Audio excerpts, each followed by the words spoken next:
Somewhere deep in the neglected archives of a Charleston courthouse, beneath layers of water-stained pages and forgotten files, lies a birth record that was never meant to surface. Dated March 1847, it documents the delivery of a child to a woman named Celia. But the physician's notes tell a different story, one that clashes with every known principle of human gestation. The measurements, the timing, the physical observations, none of it fits medical logic, not in the 19th century and not today. By 1849, the Charleston Medical Society had quietly sealed every document connected to the case. 3 of the physicians who handled Celia's file fled the state within a year and a half, abandoning their practices and leaving behind only unanswered questions. For more than 150 years, the descendants of those who witnessed what happened refused to speak of it. They passed down only a warning. Don't go looking for Celia's story.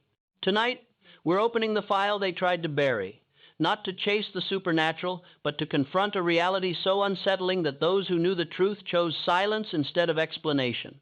Before we unravel the events behind Celia's impossible pregnancy, the case that shook Charleston's medical world, I need one thing from you. Subscribe to this channel right now.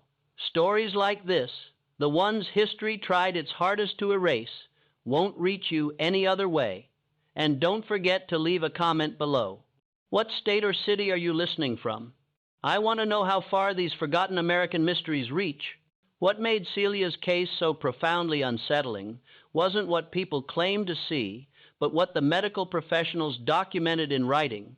Measurements, dates, and physical impossibilities that no amount of ignorance or superstition could explain away. Charleston in the 1,840 seconds was a city of contradictions, where immense wealth existed alongside brutal subjugation, where refined society depended entirely on the labor of those it refused to acknowledge as fully human. The port city hummed with commerce, cotton, rice, and indigo flowing through its docks, making fortunes for the planter class, while enslaved people performed every task that kept the machinery of prosperity turning. The city's medical community had gained particular prominence during this era, with several physicians publishing papers on tropical diseases, childbirth complications, and what they termed the peculiar physiological differences of enslaved populations. Research conducted without consent, often in the most horrific circumstances. The Hartwell plantation sat 12 miles northwest of Charleston proper. A mid-sized operation of approximately 300 acres, worked by 42 enslaved people. Edmund Hartwell had inherited the property from his father in 1839, and unlike many of his contemporaries, he took an active interest in the daily management of his holdings. His wife Margaret had died in childbirth in 1842, leaving him childless and increasingly bitter. The overseer, a transplanted Virginian named Thomas Gaines, ran the actual operations with notorious efficiency and cruelty that Edmund either ignored or tacitly approved. Celia had been born on the Hartwell plantation in 1826, making her approximately 20 years old when the events of this account began. Records describe her as strong-built, capable in the fields and kitchen, both quiet in disposition. She worked primarily in the main house after Margaret Hartwell's death, handling cooking and cleaning duties. Several quarterly reports from Gaines noted her satisfactory behavior and diligent work habits, the kind of bland observations that filled countless plantation ledgers, revealing nothing of the person beneath. The other enslaved people on the Hartwell property included Samuel, a blacksmith of considerable skill who had been purchased from a Savannah estate sale in 1844, and old Ruth, a woman in her 60 seconds who served as an unofficial midwife and healer for the enslaved community. Ruth had delivered more than 100 babies over her lifetime, possessing the kind of practical medical knowledge that came from decades of experience and necessity. The enslaved quarters consisted of 12 rough cabins arranged in 2 rows behind the main house, each housing multiple families in cramped, inadequate conditions. Charleston's medical establishment in this period included several prominent physicians who would become relevant to Celia's story. Dr.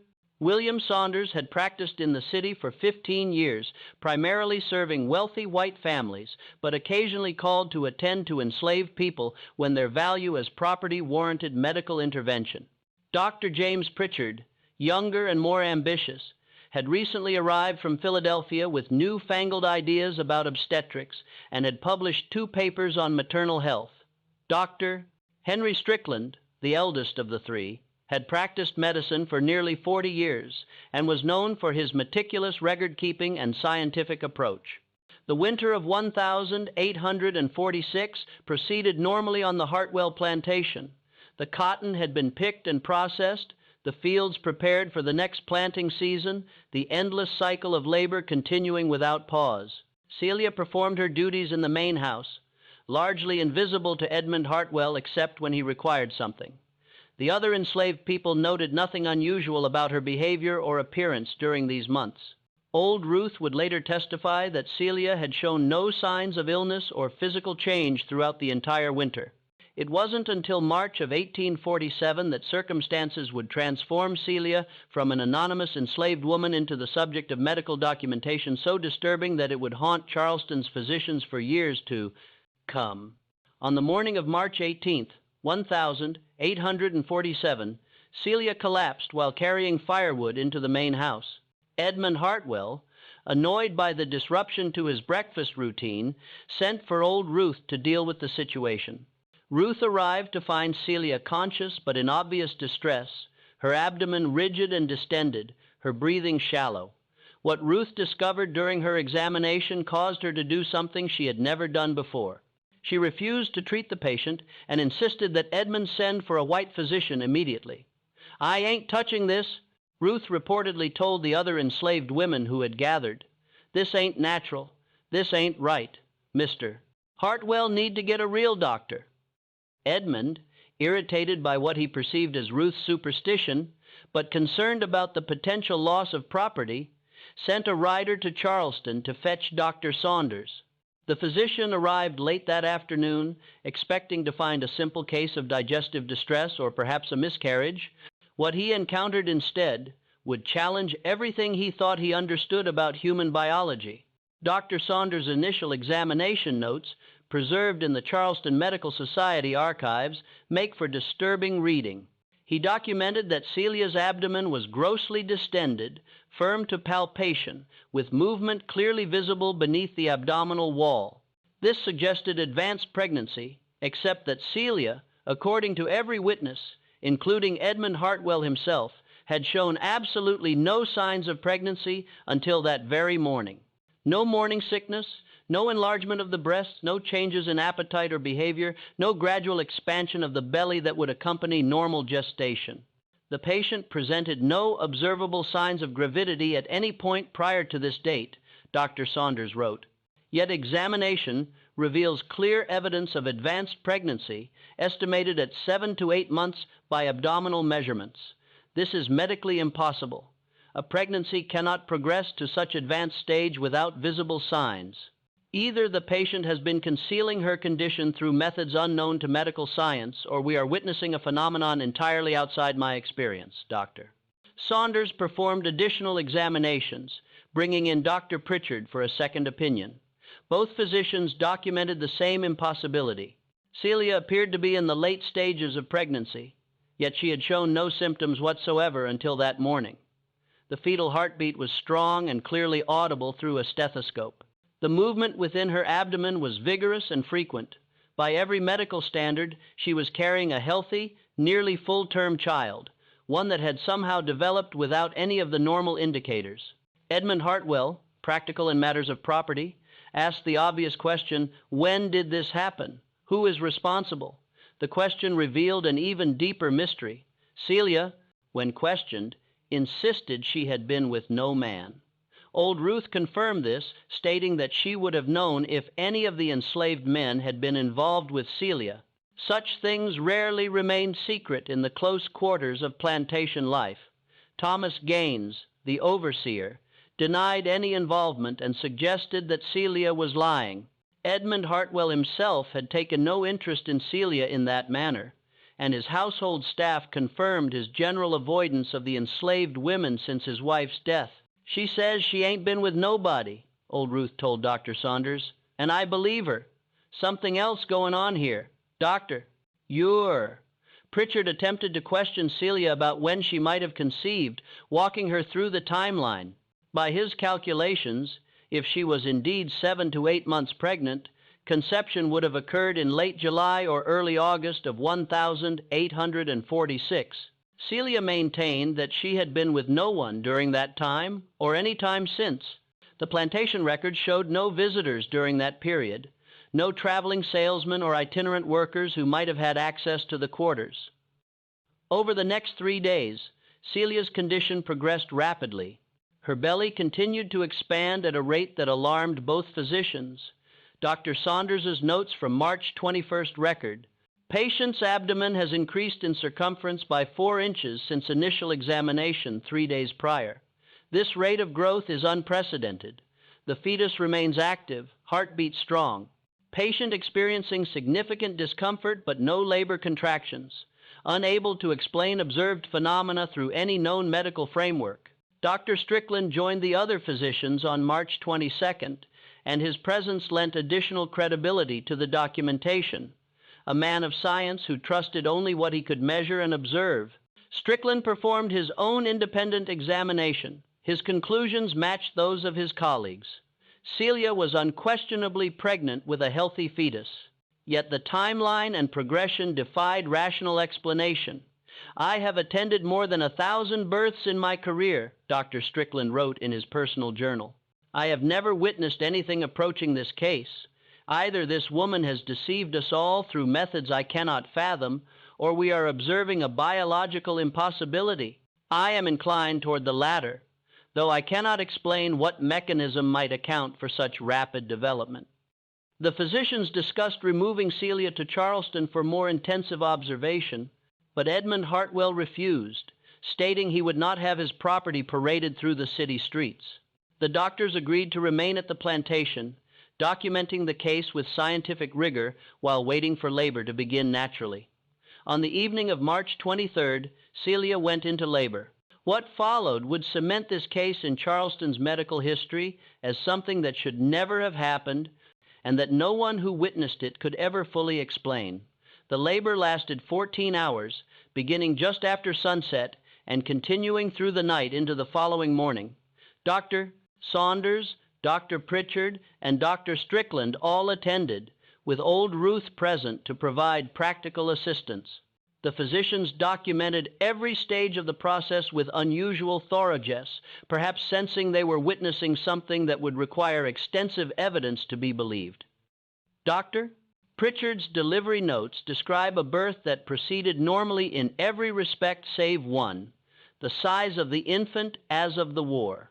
The child, a girl, weighed 11 pounds and measured 23 inches in length, substantially larger than average, but not impossibly so. She appeared healthy and fully developed, crying vigorously upon delivery, showing no signs of distress or abnormality, but the timing remained inexplicable. The physicians had examined Celia 3 days earlier and estimated her pregnancy at 7 to 8 months. Yet the infant delivered showed every sign of being full term with the physical development typical of a 40-week gestation. The rapid progression from near term to delivery suggested a developmental acceleration that violated every principle of embryology. The infant displays characteristics consistent with full gestational development. Dr. Strickland recorded fully formed lungs, vigorous cry, strong muscle tone, appropriate fat deposits beneath skin. Yet our examination of the mother 5 days prior indicated a pregnancy of approximately 32 weeks. Either our initial assessment was dramatically incorrect, which I cannot accept given 3 independent examinations, or this child developed at a rate incompatible with human biology. Edmund Hartwell, presented with a healthy enslaved infant girl who would eventually represent additional property value, showed no particular interest in the medical mystery. He named the child Dina, as was his right, and instructed that Celia return to work duties as soon as she recovered. For him, the situation had resolved satisfactorily. He had suffered no property loss and had gained a future worker. But the physicians could not let the matter rest. Dr. Saunders, Dr. Pritchard, and Dr. Strickland convened at Dr. Strickland's Charleston office 3 days after the delivery to review their documentation. They had measurements, dates, multiple independent examinations, all pointing to the same impossible conclusion. Celia had progressed from showing no signs of pregnancy to delivering a full-term infant in less than a week. We must consider the possibility that we were somehow deceived. Doctor, Pritchard suggested during their meeting, perhaps the woman bound her abdomen tightly throughout the pregnancy, concealing her condition until she could no longer do so. Such practices are not unknown. Doctor, Strickland shook his head. I examined her clothing. There was no binding, no compression, and no binding could conceal a pregnancy so completely that she showed absolutely no physical changes for 8 months. The breasts alone would have enlarged significantly. Her gait would have altered. She would have gained weight beyond the abdominal region. Every enslaved person on that plantation swears she showed no signs whatsoever until the morning of March 18th. Then what do you propose? Doctor, Saunders asked. That the child materialized inside her womb in a matter of days, that human gestation can somehow accelerate to completion in less than a week. Such a claim would destroy our professional credibility. The 3 men sat in silence, confronting documentation that seemed irrefutable, yet described events that could not possibly have occurred.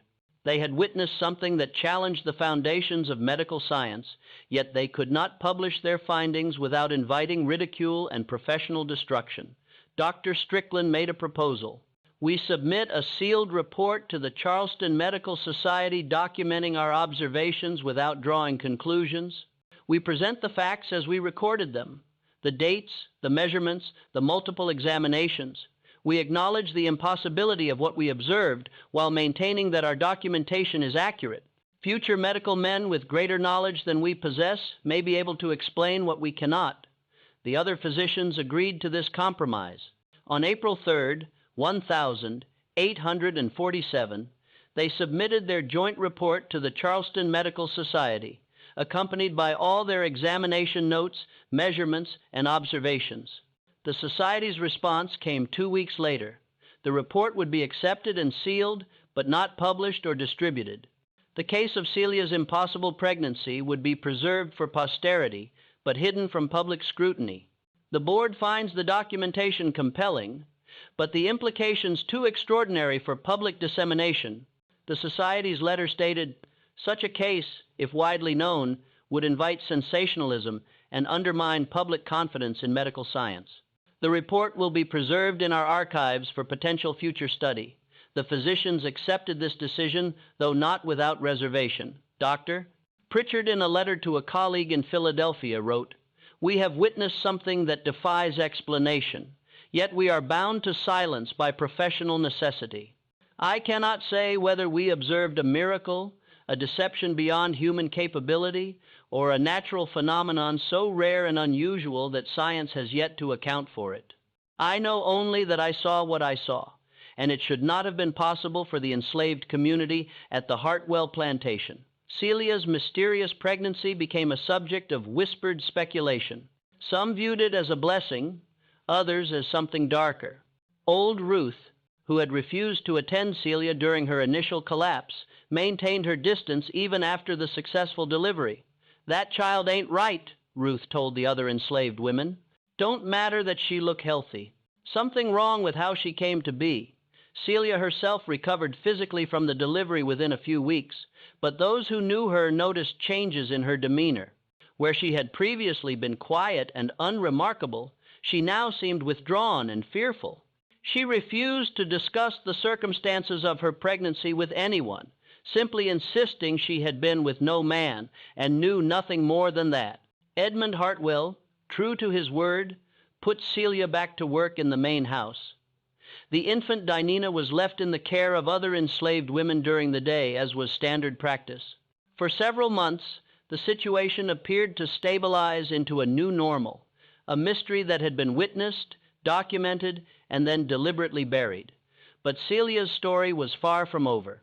The impossible circumstances of Denina's conception and rapid development would prove to be merely the first chapter of a mystery that would deepen and darken as the child grew. Denina's early development proceeded normally by all observable standards. She nursed vigorously, gained weight appropriately, and reached typical infant milestones without incident. Edmund Hartwell, satisfied that his property had increased in value without complication, paid little attention to either mother or child beyond ensuring they performed their assigned tasks.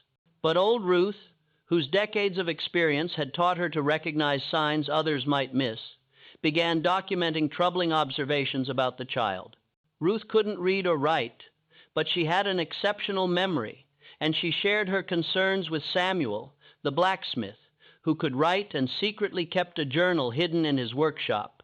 Samuel's journal entries from late 1847 and early 1848, discovered decades later, among the papers of his descendants, provide disturbing details that the white physicians never knew.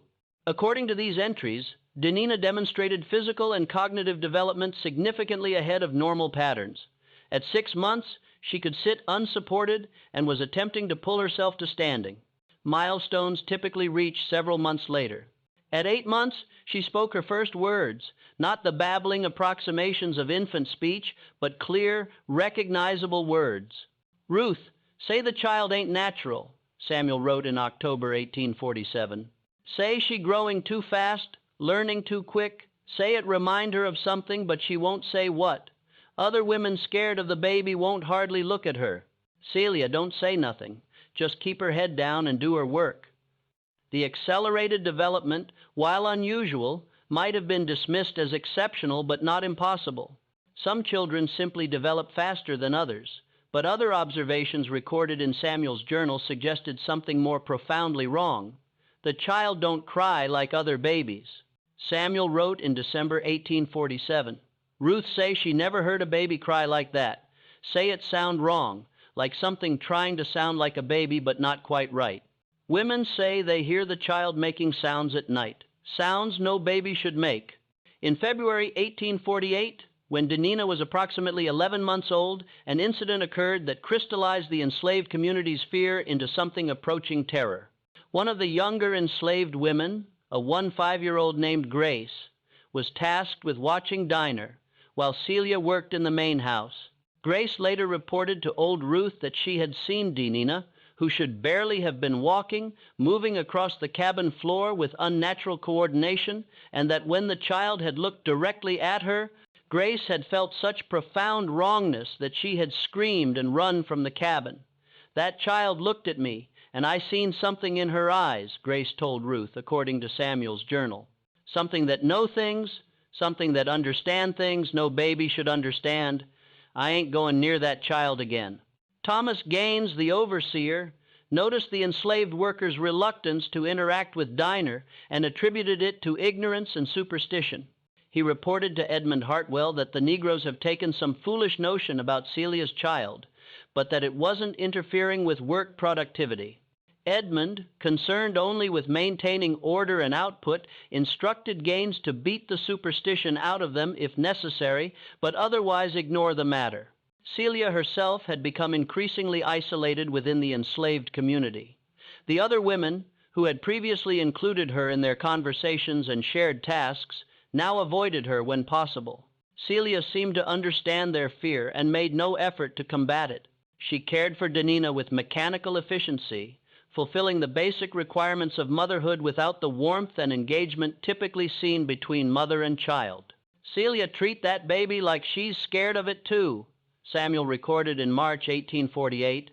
"Hold it when she have to, feed it when she have to, but soon as she can put it down, she do. Never sing to it like mothers do, never play with it, just do what she must and nothing more." The situation might have continued indefinitely in this state of uneasy stability, with the enslaved community frightened but silent, and the white residents of the plantation blissfully unaware of any problem. But in April 1848, circumstances would force the mystery back into the open in a way that could not be ignored. Dr. Pritchard, who had been one of the attending physicians at Dinah's birth, happened to be visiting a neighboring plantation on medical business when he encountered Celia and the child outside the Hartwell property. Curious about how the infant from the impossible pregnancy had developed, he approached to conduct an informal examination. What he observed alarmed him profoundly. Denina, at just over 1 year old, displayed physical and cognitive development equivalent to a child of at least 2 years. She walked with confident balance, spoke in short but complete sentences, and demonstrated problem-solving abilities far beyond her chronological age. Moreover, her physical proportions seemed subtly wrong in ways Dr. Pritchard couldn't quite articulate. The length of her limbs relative to her torso, the size of her head, the spacing of her features. "The child is developing at an extraordinary rate," Dr. Pritchard wrote in his personal journal that evening. "If I had not attended her birth myself, if I did not have documentation of her date of delivery, I would estimate her age at 2 years minimum. This cannot be natural variation. This represents a continuation of the same accelerated development we observed in utero. What are we witnessing? What process drives this impossible growth?" Dr. Pritchard contacted Dr. Saunders and Dr. Strickland, proposing they request permission from Edmund Hartwell to conduct a comprehensive medical examination of the child. The other physicians, their curiosity rekindled, agreed. They approached Hartwell with their request, framing it as an opportunity to document a medically significant case that might enhance Charleston's reputation for scientific inquiry. Edmund, flattered by the attention and curious about whether Dina's unusual development might increase her eventual value as property, granted permission for the examination. On April 28, 1848, the 3 physicians returned to the Hartwell plantation to study the child who should not have existed. Just when we thought we'd seen it all, the horror in Celia's story intensifies. If this account is giving you chills, share this video with a friend who loves dark mysteries. Hit that like button to support our content, and don't forget to subscribe to never miss stories like this. Let's discover together what happens next. The examination took place in the main house parlor with Edmund Hartwell observing, and Celia standing silently in the corner, her face carefully empty of expression. The physicians had brought measuring instruments, developmental assessment tools, and detailed charts for recording their observations. Denina, at 13 months old, stood 32 inches tall and weighed 28 pounds, measurements consistent with a healthy child of 24 to 30 months. Her motor skills, language development, and cognitive abilities all tracked to an age range of 2 to 2.5 years. The acceleration of her development had not slowed since birth, but had remained constant, as if her internal clock ran at roughly twice the normal rate. "Most remarkable," Dr. Strickland murmured, noting her vocabulary and sentence structure. "The child speaks with clarity I would not expect until at least 24 months. Yet she is barely past her first birthday." But the physicians' wonder began to shift toward unease as they continued their examination. Dr. Pritchard noted that Dina's reflexes were unusually sharp, her responses to stimuli almost preternaturally quick. Her eyes tracked movement with an intensity and focus more typical of much older children. And there was something in her gaze, a quality of attention and awareness that seemed unsettling in an infant. "She watches us." Dr. Saunders observed quietly with purpose, as if assessing us. The most disturbing observations came during the physical examination. When Dr. Strickland attempted to examine Denina's throat and mouth, the child pulled away with surprising strength. When he persisted, she looked directly at him and said with perfect clarity, "No, that hurts." The 3 physicians exchanged glances. The statement itself was unremarkable. Many toddlers express reluctance during medical examinations, but the clarity, the intonation, the deliberate communication of complex concepts suggested a level of development far beyond even the accelerated timeline they had been documenting. "How old are you?" "Doctor." Pritchard asked the child more as an experiment than expecting a meaningful response. Dina looked at him for a long moment, then said, "I don't know. How old are you?" The question, with its implied understanding of age as a concept and its deliberate reversal of the inquiry, should have been beyond a child of 13 months. Edmund Hartwell laughed, delighted by what he perceived as precocious wit. The physicians did not laugh. They completed their examination in silence, recording measurements and observations with increasing discomfort. The child was healthy by every standard medical metric: strong heartbeat, clear lungs, good muscle tone, appropriate weight for her height. But the totality of what they were observing suggested something profoundly wrong despite the apparent health. As they prepared to leave, Dr. Strickland made an unusual request. "Mr. Hartwell, I would like to examine the mother as well, if you permit. I want to ensure she is fully recovered from the delivery and check for any lingering complications." Edmund waved his hand dismissively. "Do as you wish. I have business to attend to." He left the room, taking Dina with him. Alone with Celia and the other physicians, Dr. Strickland asked the question that had been troubling all three of them. "What happened to you? The truth, please. We are physicians. Whatever you tell us, we need to know the medical facts." Celia stood silent for a long moment, her hands clenched at her sides. When she finally spoke, her voice was so quiet they had to lean forward to hear. "I told you the truth before. I've been with no man. I don't know how that child come to be inside me. One day I was normal. Next day I could feel something there growing fast, real fast. It hurt like something eating me from the inside, getting bigger and bigger. I wanted to die before that thing was born." "You referred to your daughter as that thing," Dr. Pritchard noted gently. "Why?" "Because she ain't right," Celia said. And for the first time, genuine emotion cracked through her careful facade. "I birthed her, but she ain't mine. She came from somewhere else. She, using me, used my body to get born, but she ain't my child. I know a mother's supposed to love her baby, but when I look at her, all I feel is wrong, like something wearing a baby's skin." The three physicians stood frozen, unsure how to respond to this confession. Dr. Saunders attempted rationality. Women sometimes experience difficulty bonding with their infants, especially under circumstances of trauma. Or, "I ain't crazy," Celia interrupted, her voice sharp. "I know what you're thinking. Poor slave woman don't know no better, got strange ideas. But you seen her. You examined her. You know something ain't right. You got your measurements and your numbers, but you can feel it too, can't you? That child ain't natural." The physicians could not deny the unease they had felt during the examination. Dr. Strickland cleared his throat. "We have documented certain unusual aspects of the child's development.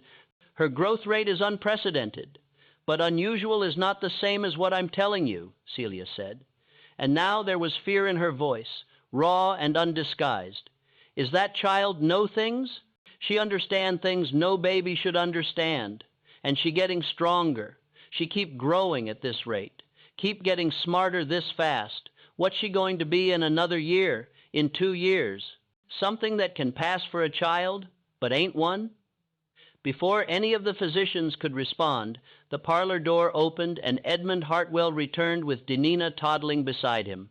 "Are you finished with your examination?" he asked. "I have work to attend to." The physicians gathered their instruments and departed, thanking Edmund for his cooperation.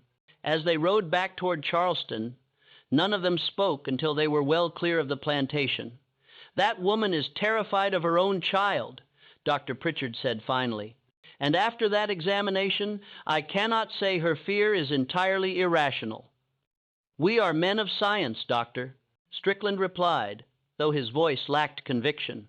"There must be a rational explanation for the child's accelerated development, some rare condition, perhaps genetic in nature, that we have not yet documented or understood. And if there is not, Doctor," Saunders asked, "if what we are observing falls outside the bounds of natural phenomena, what then?" The question hung in the air unanswered. They submitted a second sealed report to the Charleston Medical Society documenting Diner's continued accelerated development and the disturbing aspects of their examination. The Society's response was curt: "Continue observation if possible. Do not discuss case publicly. Further investigation warranted, but further investigation would prove difficult. When Dr. Pritchard attempted to schedule a follow-up examination 3 months later, Edmund Hartwell refused. "The child is healthy and valuable," he wrote in response.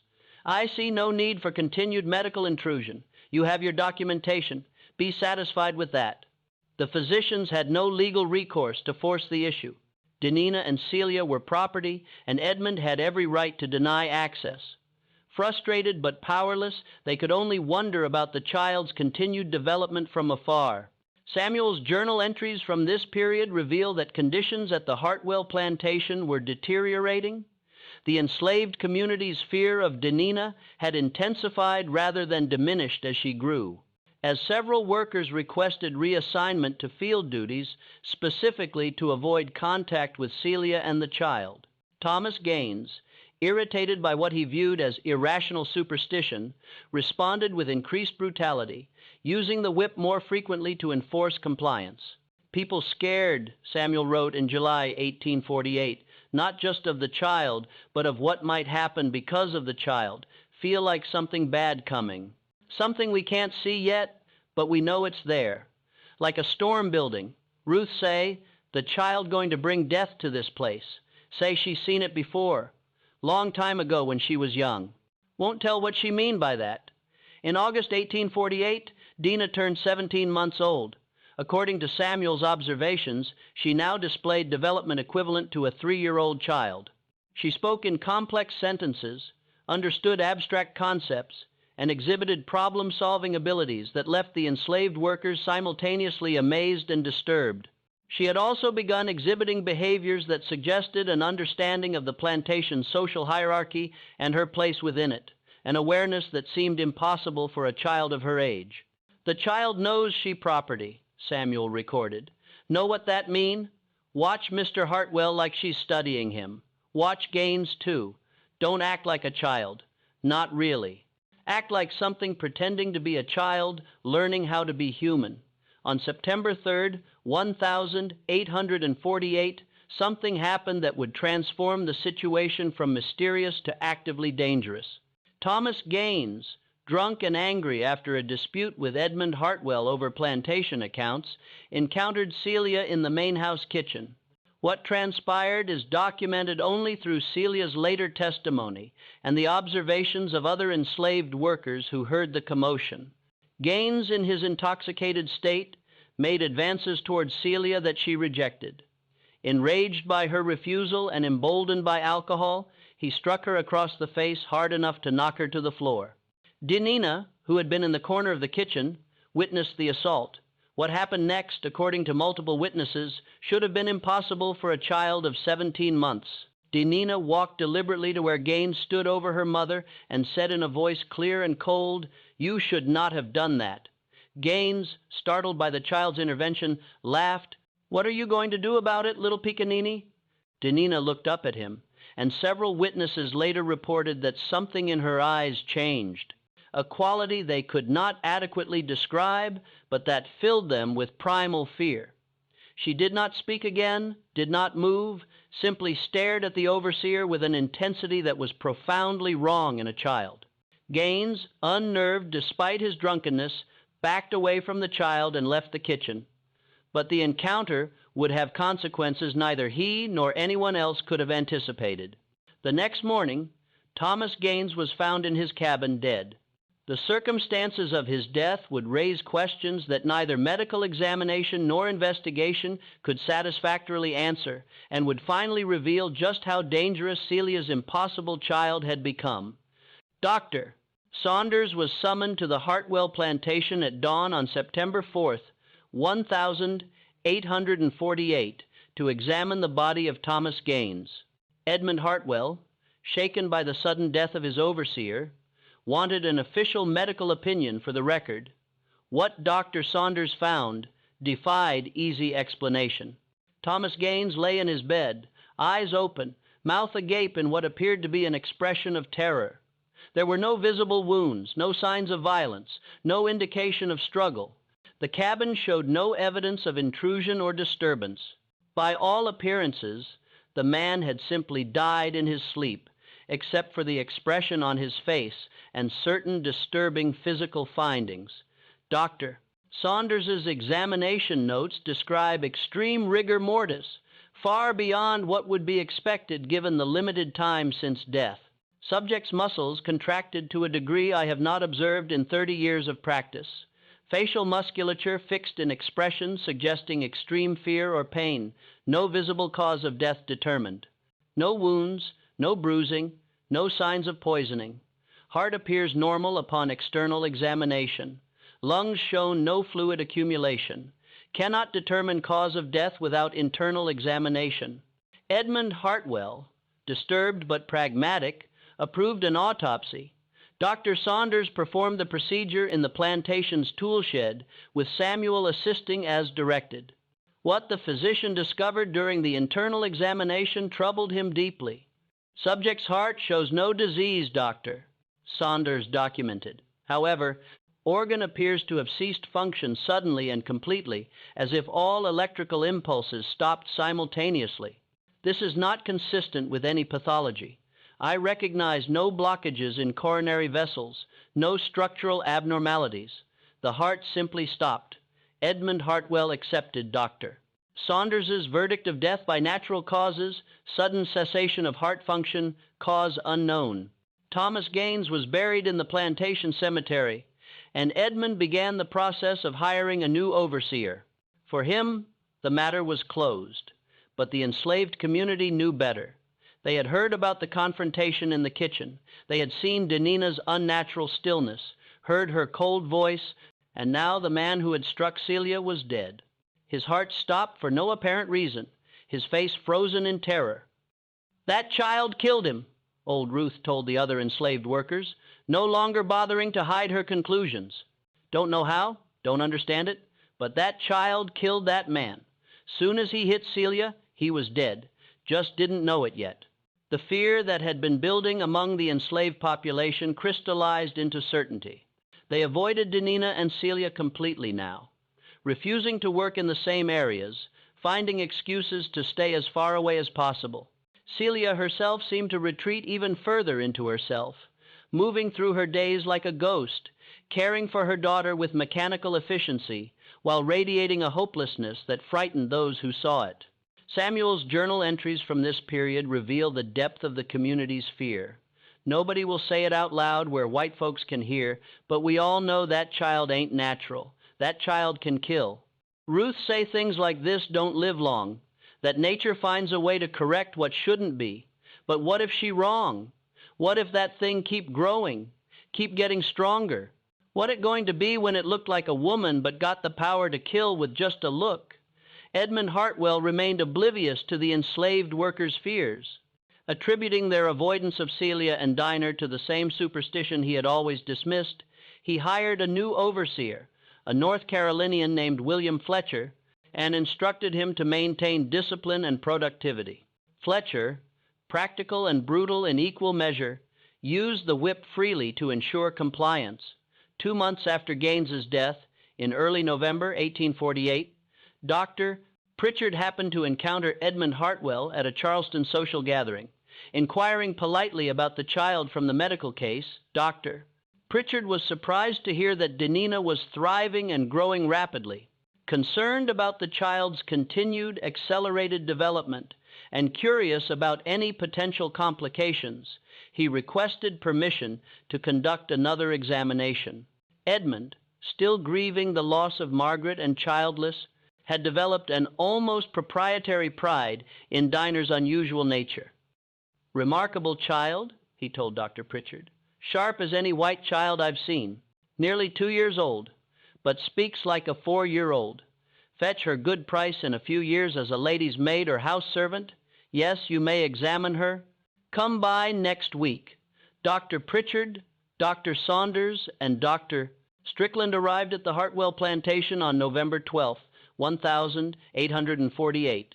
They found Dinah, now 20 months old, displaying development equivalent to a child of 3 1/2 to 4 years. She stood 40 inches tall, weighed 38 pounds, and spoke with grammatical precision and vocabulary that would be advanced even for her apparent developmental age. But what disturbed the physicians most was not her physical growth or linguistic ability. It was the quality of her awareness, the way she observed them with an analytical detachment more typical of an adult than a child. The way she answered their questions with perfect comprehension and deliberate precision. The way she seemed to be studying them even as they studied her. "How do you feel, doctor?" Strickland asked during the examination. "I feel well," Danina replied. "Why do you ask? Do I appear unwell?" The question structure, its embedded assumption and counter-inquiry, came from a mind far beyond 20 months of age. "Do you remember me?" "Doctor," Pritchard asked, "I examined you several months ago?" "I remember," Danina said, and something in her tone suggested depths of memory and understanding that should have been impossible. "You were curious about me then. You are still curious, but also frightened. Why?" Before Dr.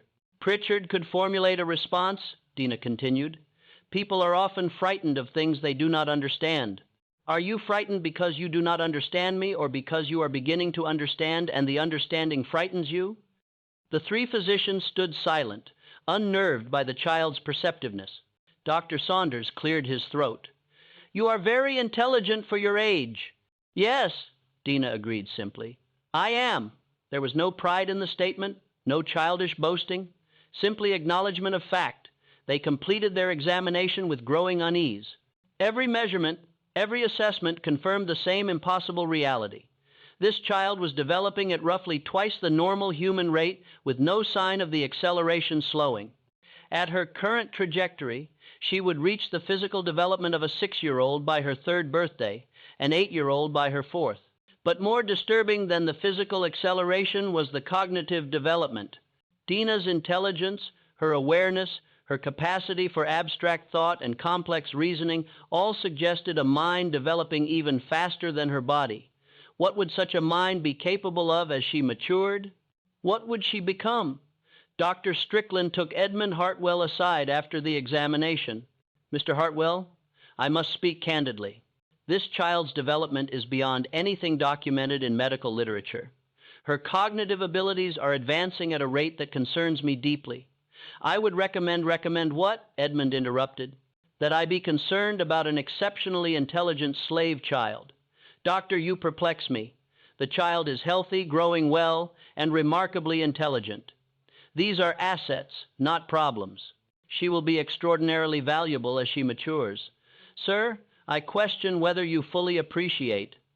"I appreciate," Edmund said sharply, "that I have a rare and valuable property. Whatever medical curiosity she represents, she is still my property, and her unusual qualities only increase her worth. I see no problem here, doctor. Only opportunity." The physicians left with their documentation and their unease, knowing they had no authority to intervene in what was legally a matter of property management. They submitted their 3rd sealed report to the Charleston Medical Society, including for the first time explicit concerns about the implications of Diner's accelerated cognitive development. "We are observing a phenomenon without precedent," they wrote. "A human mind developing at extraordinary speed within a body that ages at twice the normal rate. The child demonstrates reasoning abilities far beyond her chronological age, with awareness and comprehension that approaches adult levels. We cannot predict what such a being will be capable of as she continues to mature. We cannot even predict whether she will continue to follow human developmental patterns or whether her growth will eventually stabilize. We are quite literally watching the emergence of something we do not understand and cannot control." The Charleston Medical Society's response was immediate and decisive. "All documentation related to this case is to be sealed indefinitely. The implications of the observed phenomena are too extraordinary and potentially disturbing for public knowledge. The physicians involved are instructed to cease all examination and observation. No further reports will be accepted. This case is closed." The 3 doctors, frustrated but bound by professional duty, accepted the society's directive. They had no choice, but they would not forget what they had witnessed. A child who should not exist, developing in ways that defied nature, growing stronger and more aware with each passing month. And in the sealed archives of the Charleston Medical Society, the documentation remained, measurements and dates that proved the impossible had happened, that a pregnancy had progressed from invisible to full term in less than a week, that a child was aging at twice the natural rate, that something profoundly wrong had taken root in the body of an enslaved woman and was growing toward an unknown and potentially terrifying maturity. Celia, the only person who truly understood what she had birthed, continued her daily existence in quiet desperation. She cared for Danina because she had no choice, but those who watched her saw a mother who lived in constant fear of her own child. She never sang to Dina, never played with her, never showed affection. She performed the minimum required tasks and nothing more, as if any additional engagement might invite catastrophe. Old Ruth, whose knowledge extended back decades, and whose understanding went beyond what she could articulate, finally revealed to Samuel what she had been reluctant to speak aloud. "I seen something like this once before," she confessed in December 1848. "Long time ago, when I was young, maybe 12 or 13 years, down in the deep South on a sugar plantation, there was a woman, and she had a child that weren't right. Child that grew too fast, knew too much, could do things that scared everybody. Master of that plantation tried to sell the child away, but nobody would buy it once they met it. So the master tried to get rid of it another way." She paused, her face troubled. "The woman, the mother, she drowned herself and the child, both in the river. Said it was the only way to stop what was coming. Said the child wasn't really her child, that something else was using her body to get born, and that it would bring death to everyone if it was allowed to live." "What you saying?" Samuel asked, though he already knew. "I'm saying Celia's child ain't the first one like this," Ruth replied. "And what happened last time this happened? It ended in death. That woman knew. She knew her child had to die, and that she had to die with it. Couldn't live with what she'd done, even if it was necessary. You think Celia gonna? I think Celia already dead inside," Ruth said quietly, just waiting for her body to catch up with her soul. The winter of 1848 to 49 settled over the Hartwell plantation, and with it came a sense of approaching catastrophe that even Edmund Hartwell, insulated by his privilege and willful ignorance, could not entirely ignore. The enslaved workers moved through their tasks with the grim efficiency of people awaiting disaster. Celia retreated further into herself, a shadow of a person going through the motions of existence, and Danina continued to grow physically, mentally, becoming something that nature had never intended to create. The end, when it came, would arrive on a cold February night and would provide answers to some questions while raising others that would never be resolved. On the night of February 23rd, 1849, the enslaved quarters of the Hartwell plantation woke to screaming. Multiple witnesses reported that Celia's cabin was engulfed in flames, the fire spreading with unnatural speed despite the cold and damp conditions. By the time help arrived, the cabin had collapsed into burning rubble. William Fletcher, the overseer, organized a bucket brigade to prevent the fire from spreading to other structures. Once the flames were controlled, the grim task of searching the ruins began. They found 2 bodies in the remains, an adult and a child, both burned beyond individual recognition, but clearly identifiable by size and location. Dr.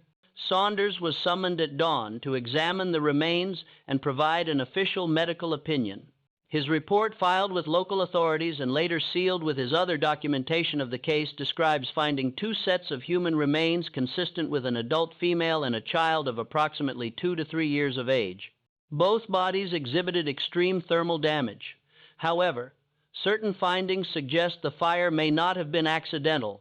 The cabin's door, according to multiple witnesses, had been found barred from the inside, not secured with the simple latch that normally closed it, but blocked with furniture pushed against it, making escape impossible. Inside the ruins, Dr. Saunders found the remains of oil lamps that had been deliberately broken and distributed throughout the small space, suggesting the fire had been intentionally set with accelerants. Most disturbingly, Celia's body, identified by a metal bracelet that had survived the flames, was found in a position suggesting she had been lying down when the fire started, not attempting to escape. The child's body was found beside her, similarly positioned. Both appeared to have been dead or unconscious before the flames consumed them. The evidence suggests deliberate action. Dr.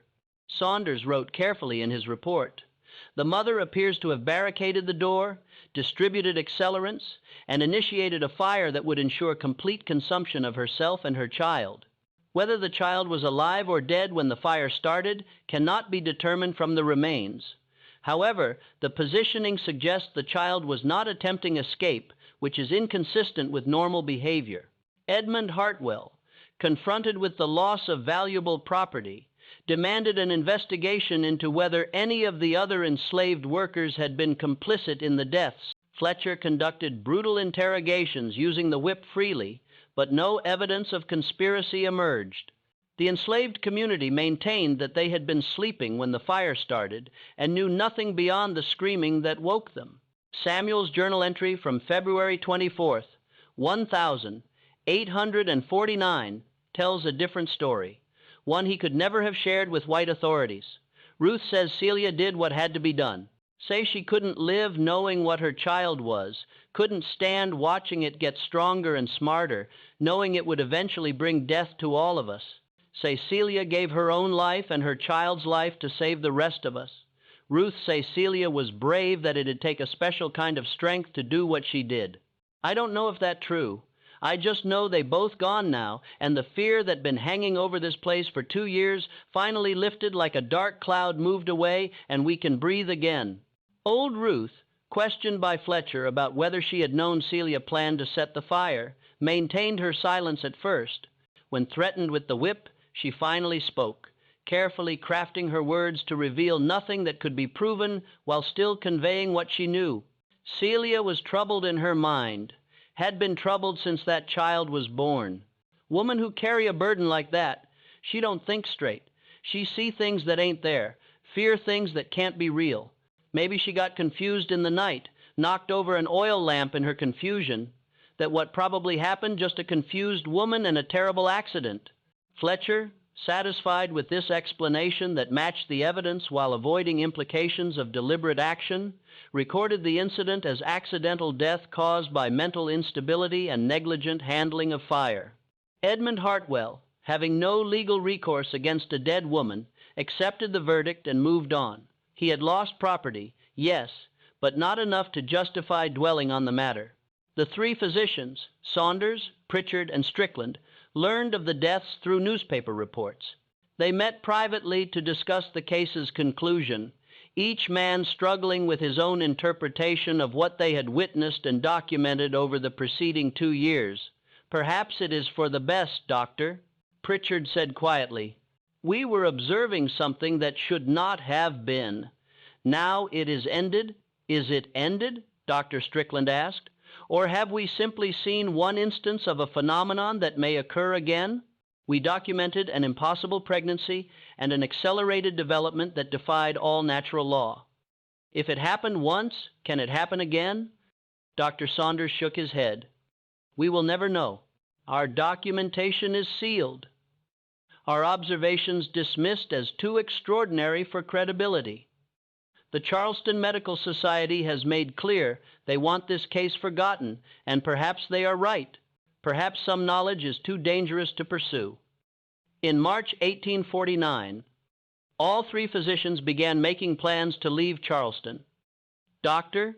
Pritchard accepted a position at a Philadelphia hospital. Dr. Saunders moved to his family's property in Virginia, abandoning active practice. Dr. Strickland retired from medicine entirely, spending his final years managing investments and avoiding all discussion of his medical career. None of them ever spoke publicly about the case that had consumed them for 2 years. The mystery that had challenged everything they understood about human biology and development. The sealed reports remained in the Charleston Medical Society archives, gathering dust, their extraordinary claims never investigated or verified. The measurements and dates and impossible observations were preserved but hidden. known only to a few medical men who took the secret to their graves. Samuel continued keeping his journal until 1863, when he escaped during the chaos of the Civil War and made his way north.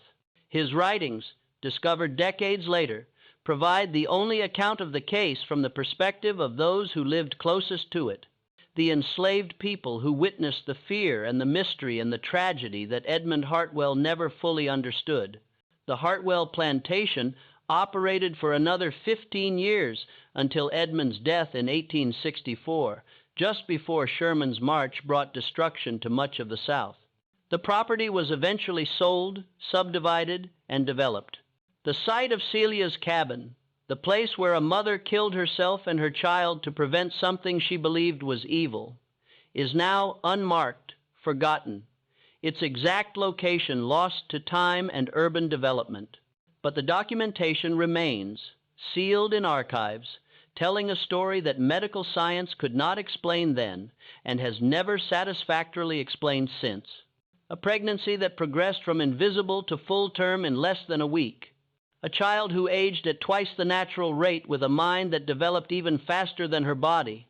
A mother so terrified of what she had birthed that she chose death over allowing it to reach maturity. And 3 physicians who documented it all with scientific precision, then fled from their own discoveries, unable to reconcile what they had witnessed with what they believed possible. Was Celia's pregnancy the result of some unknown medical condition, some rare genetic anomaly that accelerated development in ways science has yet to document? Was her fear of Dina the product of trauma and mental illness, or did she perceive something real that others missed?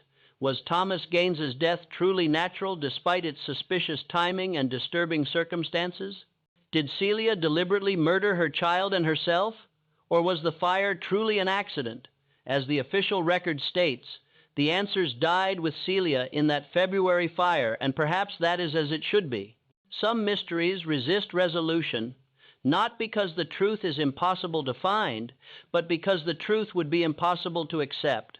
This case forces us to confront how much of human biology still lies beyond our reach, how many mysteries remain hidden within the human body, especially a woman's.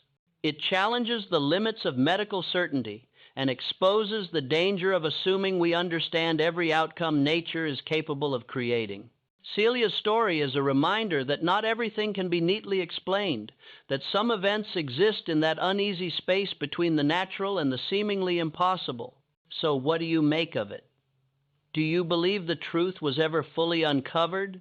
Was Celia acting out of justified terror? Or did she condemn an innocent life because of something she feared but didn't understand? Share your theories in the comments below. If this story captured your curiosity and you want more historical mysteries that twist the boundaries of what we think we know, make sure to subscribe, turn on the notification bell, and share this video with someone who loves unsettling stories from the past. I'll see you in the next episode, where we dive into another hidden chapter of American history, one that was buried on purpose, and for reasons darker than you might expect. P.